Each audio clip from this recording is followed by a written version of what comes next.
இந்த நாளிலும் கர்த்தர் கேட்டுக்கொண்டிருக்கிற குடும்பத்தின் பிள்ளைகளாகிய உங்களோடு கூட பேசும்படியாக கொடுத்த வசனம் லூக்கா 24ஆம் அதிகாரம் 15-17 வரை நாம் பார்க்கும் பொழுது, இயேசு கிறிஸ்து உயிர்த்தெழுந்த அன்றைய தினத்தின் மாலை வேளையில் இயேசுவின் சீசர்களில் 2 பேர் எருசலேமுக்கு அல்லது 8 மைல் தூரமான எம்மாவூர் என்ற கிராமத்துக்கு புறப்பட்டு போகிறாங்க.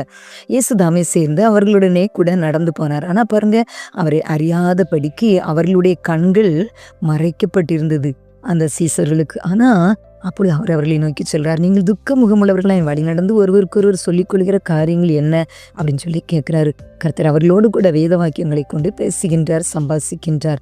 அவர்களுடைய உள்ள அக்கினியாக கொழுந்து விட்டு இருந்தது. ஆனா பின்பு அவர்தாமே அவர்கள் நடுவில் நின்று உங்களுக்கு சமாதானம் அப்படின்னு சொல்லி இயேசுப்பா சொல்றாங்க.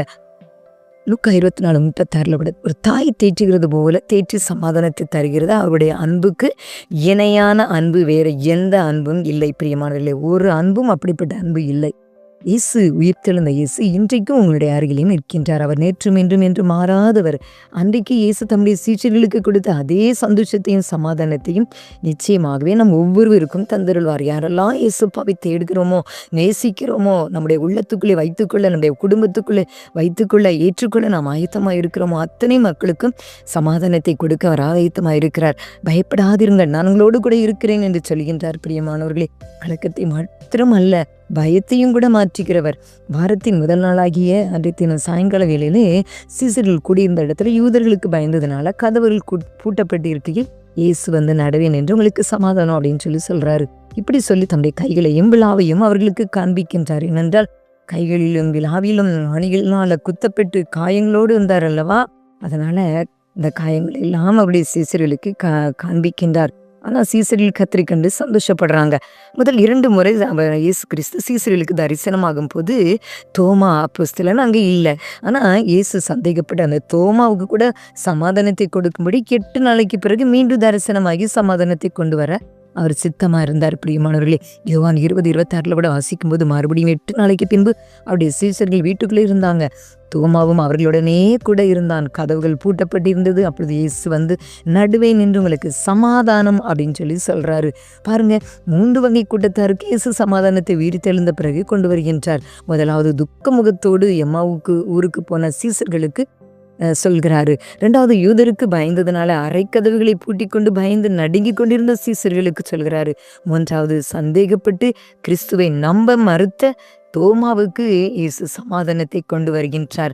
பாருங்க, இன்றைக்கு நீங்க எந்த நிலைமையில் இருந்தாலும் கர்த்தர் உங்களுக்கு சமாதானத்தை தர வல்லமை உள்ளவராக இருக்கின்றார்.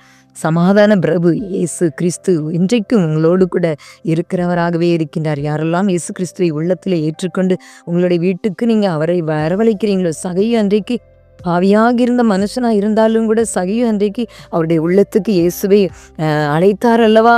இயேசு கிறிஸ்து சொன்னார், இயேசு கிறிஸ்துவை பார்ப்பதற்கு சகையு ஆசையாக இருந்தான். அப்போ இயேசப்பா அவனுடைய உள்ளத்தை பார்த்து சகையுவை இன்றைக்கு நான் உன் வீட்டில் தங்க வேண்டும் என்று சொல்லி சகையுனுடைய வீட்டுக்கு போனார் அல்லவா. அவன் ஒரு பாவியான மனிதன் என்று சொல்லி உலகம் அறிந்து கொண்டாலும் கூட இயேசு அவனுடைய வாஞ்சையை அறிந்தார், அவனுடைய உள்ளத்தை பார்த்தார், சகையினுடைய வீட்டுக்கு வந்தார். இன்றைக்கு கேட்டுக்கொண்டு இருக்கிற குடும்பத்தின் பிள்ளைகளாகி உங்கள் வாழ்க்கையில, உங்கள் குடும்பத்தில் நீங்கள் எந்த சமாதானத்தை இழந்து நின்றாலும், பிரச்சனையோடு வேதனையோடு கண்ணீர் வடித்தால் நீங்கள் இயேசுவை உள்ளத்தில் ஏற்றுக்கொள்ளுங்கள். உங்கள் குடும்பத்துக்குள்ளே வரவழையுங்கள்.